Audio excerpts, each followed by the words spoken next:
In the open waters of the Gulf of Oman, a 275-meter Iranian-flagged cargo ship is suddenly illuminated by the searchlights of an American Arleigh Burke-class destroyer. Over the radio, the warning from the USS Spruance is absolute: vacate the engine room immediately or face disabling fire. When the Iranian crew ignores the call and holds their course, the response is surgical. A 5-inch Mk-45 gun shatters the massive vessel's propulsion system, leaving it dead in the water. Minutes later, U.S. Marines from the 31st Expeditionary Unit fast rope onto the deck, seizing total control of the ship. This isn't a Hollywood script. It is the volatile new reality of the Strait of Hormuz. Washington is no longer just patrolling the world's most critical energy choke point. They are actively locking it down, boarding vessels, and daring Tehran to respond. To understand how this vital maritime corridor morphed into a zero-tolerance hunting ground, you have to rewind to mid-April. In a bid to assert dominance and retaliate against tightening Western pressure, the Islamic Revolutionary Guard Corps attempted to effectively close the Strait of Hormuz. They didn't just issue political threats, they escalated to unprovoked kinetic action. Within a highly chaotic window, Iranian fast attack craft targeted multiple commercial vessels, eventually firing without warning or radio challenge on a Suezmax-class tanker, the Sanmar Herald, as it approached the Omani coast. For decades, the standard U.S. playbook in the Persian Gulf relied on passive deterrence, maintaining a visible, heavily armed presence to keep the shipping lanes open while carefully avoiding direct confrontation. But Iran's sudden willingness to blindside civilian tankers crossed a structural red line for Washington. The Pentagon's response was immediate, authorizing a historic buildup of naval and air assets designed not just to escort friendly ships, but to systematically sever Iran's maritime lifelines. If you want to understand the military strategies and geopolitical calculations shaping modern conflicts like this, make sure to subscribe and turn on notifications. We break down the realities of global flashpoints every week. Now, the U.S. military is deploying a multi-layered blockade, combining cutting-edge artificial intelligence with elite boarding teams. This represents a fundamental shift in U.S. maritime doctrine. Washington is abandoning the old rules of engagement, pivoting to a strategy designed to systematically choke Iran's economic arteries, sever the supply lines to its proxy networks, and force strategic concessions on the global stage. The physical enforcement of this new doctrine relies on one of the most complex and dangerous maneuvers in modern naval warfare: visit, board, search, and seizure, or VBSS. Taking control of a hostile moving commercial vessel the size of a skyscraper requires absolute precision. To execute this, the Pentagon has layered its maritime forces, ensuring an overwhelming tactical advantage before a single boot touches a foreign deck. Standard patrols and low-risk interceptions are handled by routine boarding teams operating from forward-deployed Arleigh Burke-class destroyers. But the tankers actively defying the blockade demand a different caliber of response. For opposed boardings, where the crew is uncooperative or barricaded, the U.S. relies on the 31st Marine Expeditionary Unit. Operating out of amphibious assault ships like the USS Tripoli, these Marines specialize in high-threat maritime takeovers. When the risk profile escalates even further, Navy SEAL commandos take the field. The insertion method is aggressive and fast. Assault teams fast rope directly onto the deck from MH-60 Seahawk helicopters, completely bypassing the treacherous climb up the hull. These helicopters launch simultaneously from multiple destroyer decks and amphibious platforms, swarming the target vessel to establish immediate, top-down control. But the most revealing detail of this entire operation isn't the firepower itself. It is exactly where the United States is choosing to use it. The Pentagon has intentionally shifted the primary theater of these boardings away from the narrow confines of the Strait of Hormuz. Instead, the tactical hunting ground has been pushed outward into the wider expanses of the Gulf of Oman and the Arabian Sea. The strategic logic behind this shift is undeniable. The Strait of Hormuz is roughly 33 kilometers wide at its narrowest point. Inside that severe bottleneck, U.S. warships are forced into predictable shipping lanes, leaving them highly vulnerable. Iran's naval doctrine relies heavily on short-range coastal missile batteries and sudden swarms of fast attack craft darting out from hidden coves. By dragging the interception zone out into open waters, Washington fundamentally rewrites the rules of the engagement. Out in the Gulf of Oman, an American destroyer enjoys a massive, unobstructed, 360-degree field of fire. Radar superiority becomes absolute. There are no mountain ridges to hide incoming missiles, and no jagged coastlines to conceal a sudden ambush. This geographic shift completely neutralizes Iran's primary asymmetric advantages. It protects the lives of U.S. boarding teams while systematically stripping away Tehran's ability to escalate the conflict on its own terms. Furthermore, this operational footprint isn't strictly confined to the Middle East. Coordination between CENTCOM and Indo-Pacific Command has essentially globalized the dragnet. Tankers attempting to run the blockade are tracked across the Indian Ocean and straight into the Strait of Malacca. If a suspected smuggling vessel somehow slips through the immediate perimeter, they remain marked targets off the coast of Southeast Asia. Yet, the physical muscle of marine expeditionary units and global destroyer flotillas is only half the equation. To build a truly inescapable blockade, the U.S. Navy first has to pinpoint its targets in a crowded sea of commercial traffic. Before a Marine ever fast ropes onto a deck, the battle for the Strait of Hormuz is already being fought in the digital spectrum. The physical blockade relies entirely on an invisible, AI-driven sensor net that spans the entire region.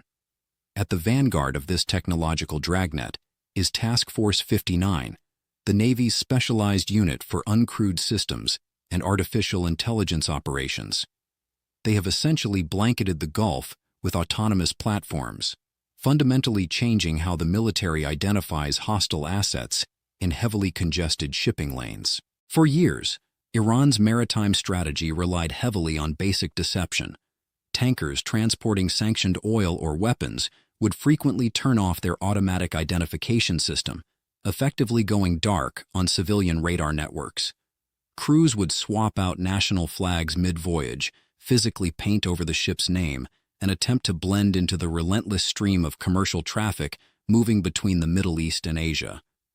It was a low-tech maritime shell game that historically frustrated traditional naval patrols, but artificial intelligence has rendered those evasion tactics functionally obsolete. Task Force 59 has deployed a networked fleet of uncrewed surface vessels and underwater drones throughout the strait. These autonomous craft do not just record video footage. They continuously pull a multi-dimensional data profile of every single hull that passes through the corridor. The Gulf of Oman and the Strait of Hormuz have been transformed into a massive, unblinking digital fingerprint scanner. The algorithms driving this net analyze three primary datasets in real time. First, they map the exact physical dimensions and hull profile of the ship. Second, they capture its unique thermal imaging signature. Finally, and most critically, they extract its acoustic profile.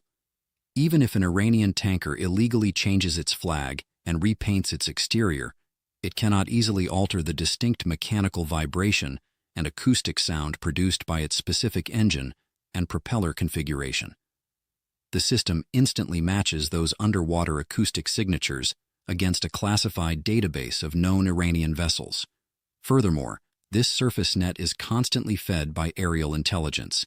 P-8 Poseidon maritime patrol aircraft drop sonobuoys to track deep-water acoustics, while MQ-4C Triton uncrewed aerial vehicles maintain uninterrupted surveillance from high altitude. All of this data is fused into a single operational picture. The speed of this identification completely removes human latency. If a known tanker suddenly switches off its transponder, the system automatically flags the vessel as a high-priority threat the moment it enters a designated radius. Washington has successfully linked an artificial intelligence network in the digital layer directly to the physical firepower of its carrier strike groups. With the targeting now automated, the chances of an Iranian-linked ship remaining invisible have functionally dropped to zero. The mechanics of the trap are set, which brings the focus to the actual strategic targets caught inside it. The target of this unprecedented dragnet is not just to punish the Iranian military for briefly closing the strait. It is to systematically suffocate Tehran's broader strategic architecture. The United States is executing a blockade with a devastating dual purpose. The first objective is crushing the regime's primary source of national revenue. The second is severing the covert maritime smuggling routes that keep its regional proxy networks heavily armed and operational. The Iranian economy is fundamentally reliant on unobstructed maritime trade. Despite years of complex international sanctions, the country's daily oil exports consistently hover between 1.5 to 2 million barrels. The vast majority of this crude oil flows directly out of the Persian Gulf, navigating the choke point of Hormuz before heading toward Asian markets. By giving marine boarding teams the authority to physically intercept these shipments in international waters, Washington is attempting to drop those export numbers to near zero. If this naval dragnet reaches full capacity, the financial fallout for Tehran would be catastrophic. Analysts estimate that shutting down this corridor could sever the vast majority of Iran's energy revenue almost instantly, costing the state hundreds of millions of dollars every single day. For a domestic economy that relies heavily on defense spending and massive state subsidies to stay afloat, this sudden loss of capital equates to a controlled economic heart attack. Regional reports already indicate that fully loaded tankers are backing up at major Iranian export terminals like Karg Island and Bandar Abbas, completely paralyzed by the threat of U.S. seizure. But the economic strangulation is only half the story. For years, Iran has utilized these exact same commercial maritime routes to quietly export hard power across the Middle East.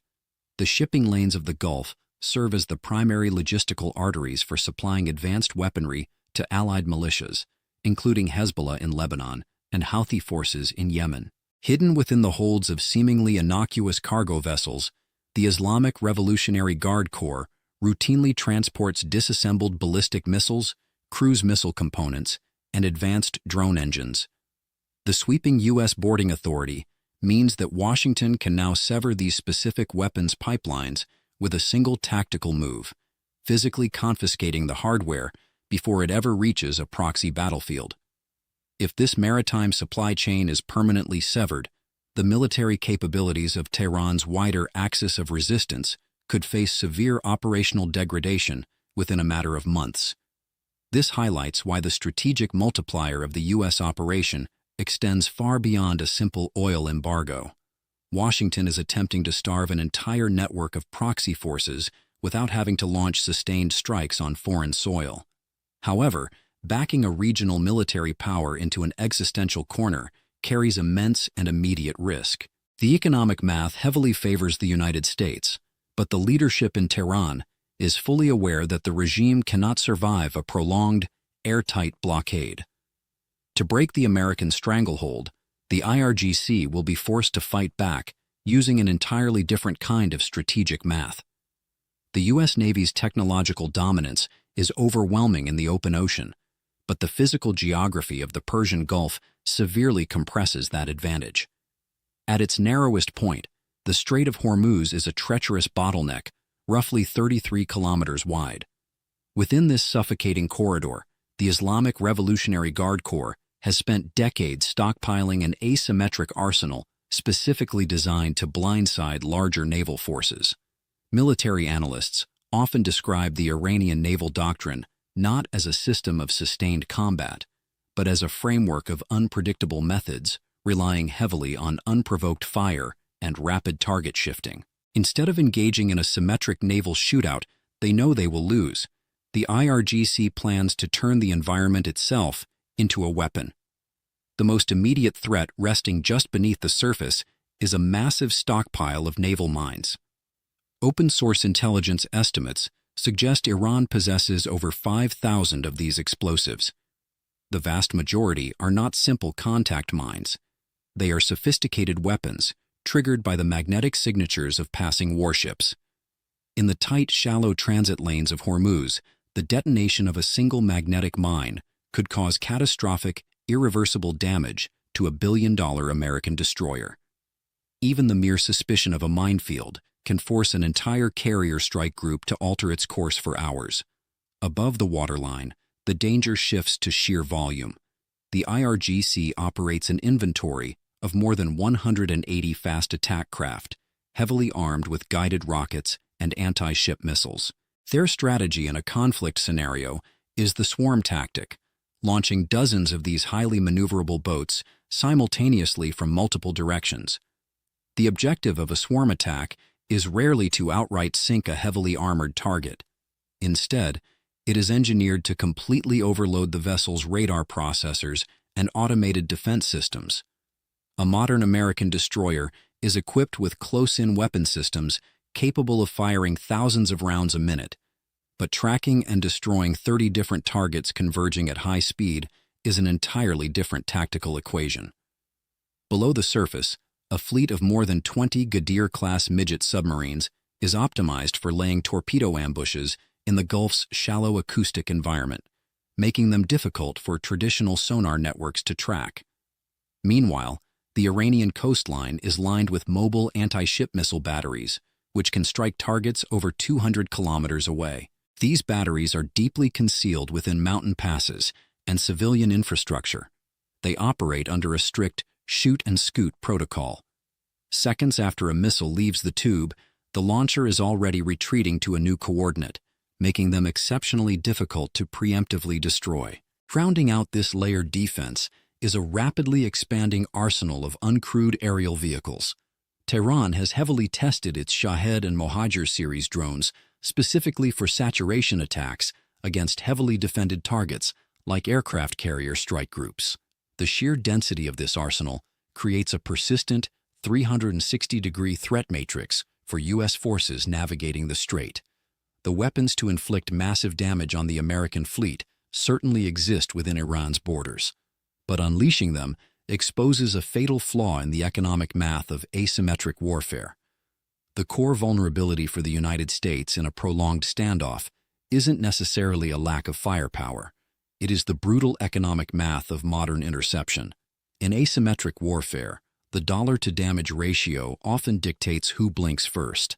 The Islamic Revolutionary Guard Corps knows exactly how much it costs Washington to defend its fleet. Launching a single Shahed 136 kamikaze drone cost Tehran roughly $20,000. Intercepting that same drone with a standard SM-2 surface-to-air missile cost the U.S. Navy over $2 million. While a successful shootdown is a tactical victory, relying on traditional missiles against cheap swarms is a mathematical disaster. If Iran decides to launch a sustained barrage featuring hundreds of expendable munitions, they could rapidly deplete a carrier strike group's magazine depth and inflict immense financial strain. To correct this unsustainable equation, the Pentagon has fundamentally overhauled its defensive posture in the Gulf. The U.S. Navy isn't just relying on expensive kinetic interceptors anymore. Recent deployments have brought classified laser-based defense systems into the theater. These directed energy weapons are designed specifically to blind and burn drones out of the sky at the cost of literally pennies per shot, immediately neutralizing Iran's strategy of financial exhaustion. This shift toward highly efficient layered defense extends down through every single threat vector in the strait. The Navy is refusing to play the game on Tehran's terms. Instead of risking a billion-dollar Arleigh Burke-class destroyer to hunt for magnetic explosives in shallow waters, the U.S. relies on uncrewed underwater vehicles. These autonomous minesweepers constantly scan and clear the transit lanes without putting a single American sailor at risk. To neutralize the danger of fast attack boat swarms, the military relies on dedicated rotary wing air cover rather than solely depending on shipboard cannons.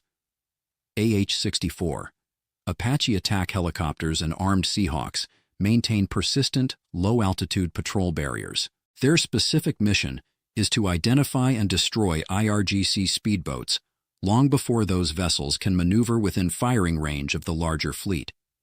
Higher in the airspace, the stealth kill chain completes the defensive perimeter.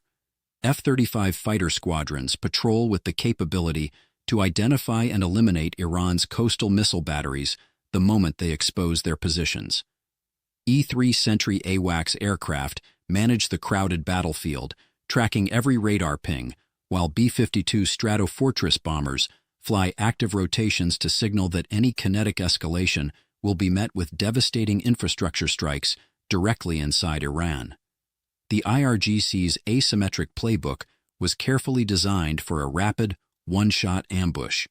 It was never built for a grinding war of attrition against an adversary that has effectively drained the battlefield of its traditional vulnerabilities. Yet, as the military stalemate hardens into a permanent blockade, the fallout extends far beyond the Persian Gulf. The sudden forced disappearance of Iranian crude oil from the global market is sending massive shockwaves toward the one superpower that cannot afford to see this strait permanently closed. The sheer scale of this maritime operation reveals a strategic ambition that stretches thousands of miles beyond the Persian Gulf. While the physical hardware of the blockade is entirely focused on Iranian ports and coastal defenses, the geopolitical shockwaves are aimed squarely at Beijing. The reality of the global energy market is that Tehran does not sell its oil into a vacuum. An estimated 90% of Iran's daily crude exports are quietly purchased by China. This flow of heavily discounted energy largely sustains massive segments of the Chinese industrial sector and acts as a vital buffer for Beijing's wider economic security. When U.S. Marines intercept a sanctioned tanker in the Gulf of Oman, they are doing far more than confiscating an Iranian state asset. They are actively severing a critical energy artery that flows directly into the People's Republic. For years, Washington has watched Beijing cultivate a deep, insulated economic partnership with Tehran. This arrangement relied heavily on a sprawling, dark fleet of commercial tankers designed to circumvent Western sanctions and guarantee China a cheap, reliable energy source. By leveraging artificial intelligence to unmask that fleet and mathematically dropping those exports to near zero, the United States is abruptly shattering the foundation of that partnership. This blockade operates as a profound demonstration of global maritime dominance. It is a calculated signal meant to force a stark realization upon Chinese leadership regarding their own severe energy vulnerabilities. If the U.S. Navy can completely isolate a heavily armed regional power like Iran and suffocate its economy without launching a massive ground war, it proves they possess the undisputed capability to throttle the lifelines of any nation heavily reliant on the sea. The waters of the Middle East have essentially become a live demonstration of the absolute vulnerability of global supply chains to American naval supremacy. Beijing now finds itself backed into an incredibly complex geopolitical corner. Publicly intervening to protect Iranian shipments risks dragging China into a volatile, kinetic Middle Eastern conflict it desperately wants to avoid. Yet, silently absorbing the sudden loss of millions of barrels of oil exposes a critical weakness in their own strategic autonomy.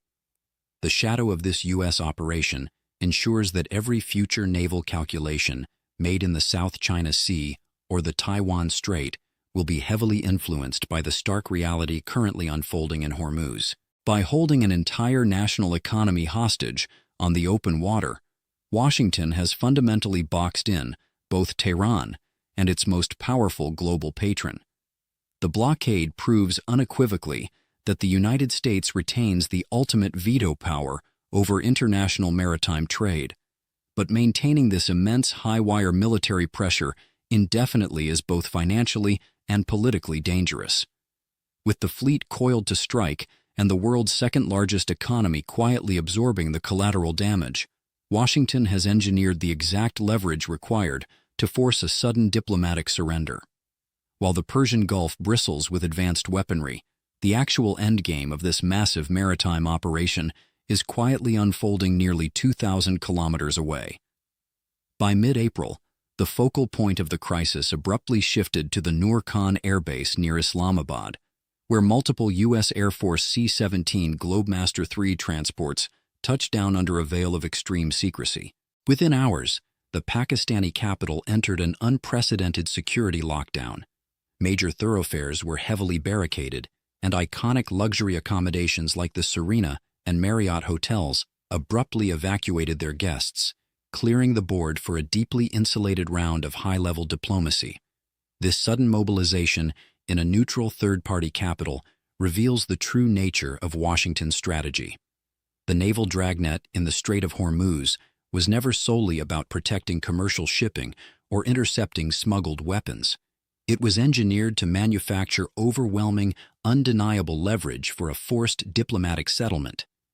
Earlier in the month, Iranian officials had reportedly walked away from a previous round of back-channel negotiations mediated by Pakistani diplomats, assuming they held the tactical upper hand.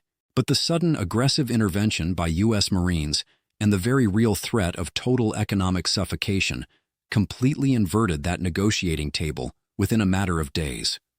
The United States is no longer offering a traditional framework for compromise.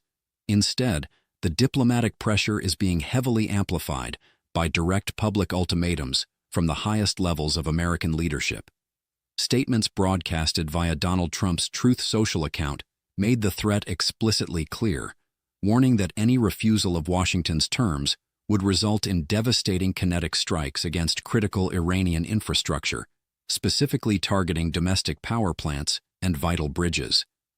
This rhetoric intentionally strips away the usual diplomatic ambiguity. It presents Tehran with a harsh, binary choice rather than a flexible spectrum of negotiation.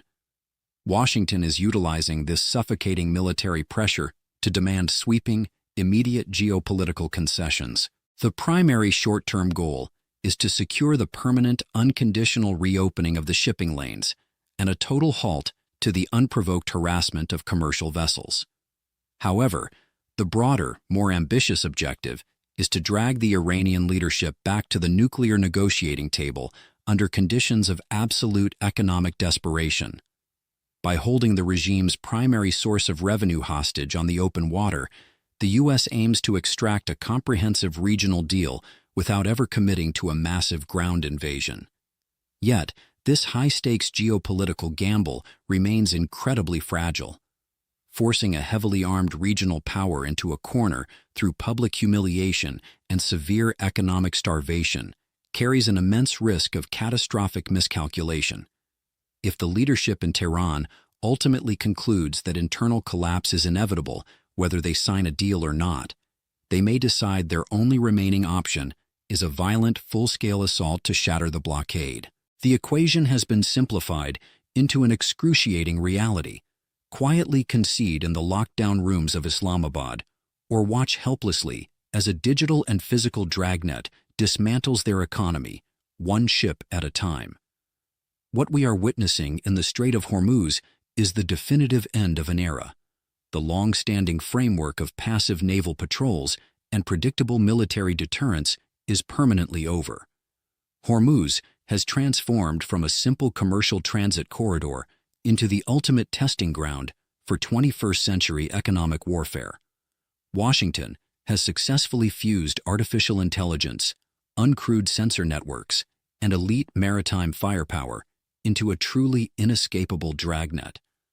They are proving that a global superpower does not need to launch a massive trillion-dollar ground invasion to bring a heavily armed regional adversary to the brink of systemic collapse.